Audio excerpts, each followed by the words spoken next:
Chapter 43, Expanse. As long as Winthrow has been around, ponies have been digging into this mountain. Sladesteed spoke as he led Rainbow Dash deeper into the dimly lit tunnels. In my life, I made it my goal to explore every hidden pocket of minerals this part of the earth holds for us. As a result, I've increased the volume of our excavations by nearly 20%. That's a huge extension from the combined work of all of my ancestors. Bet you feel proud, Rainbow Dash said. She briefly tripped on a pile of loose rocks, stumbled, and regained her balance in enough time to look cool. Ahem. So, why all of the extra effort, if I may ask? Winthrow exists on the shoulders of ponies who have come before me. I know very well that once I am gone, further generations will depend on what I've done to keep this community strong and prosperous. To that extent, I've had these tunnels dug as deeply and to as many parts of the mountain as possible. Why do you not sound so excited to admit that? Rainbow Dash said. Because working this deep in the earth has given me several opportunities to think, far more intensely than those who were in my place decades and centuries sooner, Sladesteed said, as he led the way into a large, expansive cavern. And I know that no matter how much effort I've made to secure this village's interests, all I'm doing is sealing it to a fate colder than what my forebears left for me. Yeah? It hasn't taken monsters flying in at night to threaten this village, Sladesteed explained. Winthrow has been losing its population gradually over the last 30 years. There are more ponies dying than being born. Furthermore, all opportunities we have to change things, to increase the profit and integrity of this community, have been dashed to oblivion for the sake of silly tradition.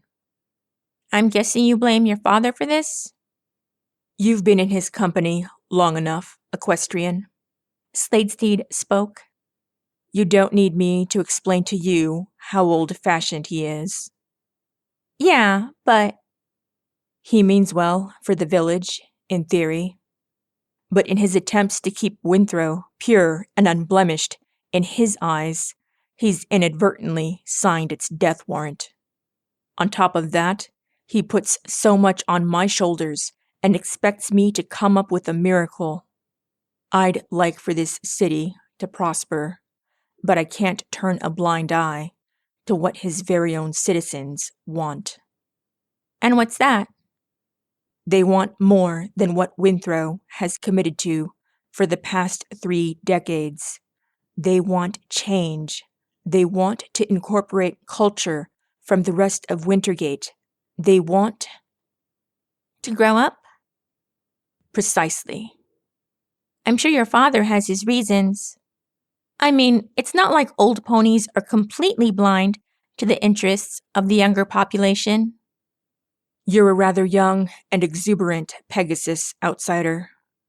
I can't blame you for overlooking an obvious truth. Sometimes, when we get a certain age, all we ever do is die. Rainbow Dash made a face. Now that doesn't sound at all... We're here, Sladesteed said. Huh? Rainbow Dash said, but suddenly found herself blinking to take in a huge open space. Whoa! Sladesteed led Rainbow Dash through a hole the size of 2 earth ponies. On the other side, a gigantic vertical chamber stretched beyond the lengths of the nearby lanterns. Gazing straight up, Rainbow Dash saw a gigantic expanse of black space and exposed limestone. Stalactites hung in the far corners of the interior, just beyond sight. Every hoofstep and breath echoed immensely, as if resonating with the hollow heart of the mountain. My ambitious digging revealed this chamber to us, Slatesteed said. It goes on for much greater lengths than you think. One year, I spent the better part of 3 months exploring how far the Expanse went. So consider that before you go flying to have a look for yourself. Also consider how dangerous and unstable the ceiling is. I know you're trying to gather answers on my father's behalf, outsider, but I don't want you hurting yourself in your fervor to uncover truths to the mists and these monsters. Yeah, but I only want... I imagined that the monsters could somehow be coming from inside this place, which is why I had Fulltrot gather a large supply of poison from the Minotaurs 3 years ago. Then, after evacuating every pony from the mines, I placed a full batch of the deadly gases here and let them loose throughout this chamber.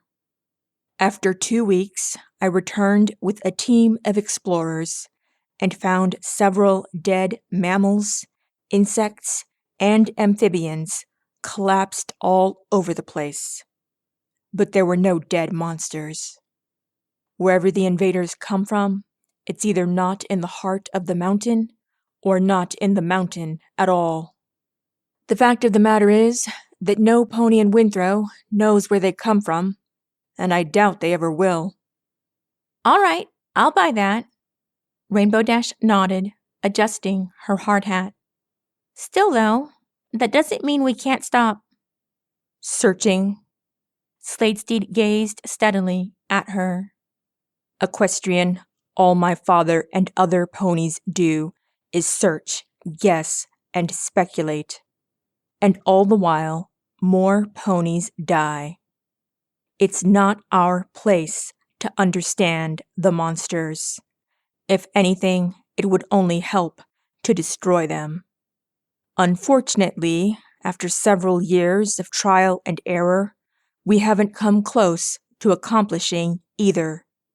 That leads me to one recourse, and one recourse alone. We must relocate. Winthrow must pack up and take its business elsewhere. We can only spend 1 decade, 2 at best, before we dwindle into nothingness in these mines, whittled away to mere fossils of all our ancestors have attempted to accomplish. If you have any doubt of this whatsoever, then don't speak with my father. Don't even speak with me. Speak with the citizens of Winthrow themselves and get a view of the big picture. This village's days are numbered. The damnable fog has moved in to draw a funeral veil over this mountain, and it's high time that we paid heed to such. Rainbow Dash said nothing. She fidgeted awkwardly and gazed into the rock face of the cavern around them as Slatesteed marched slowly back the way he came.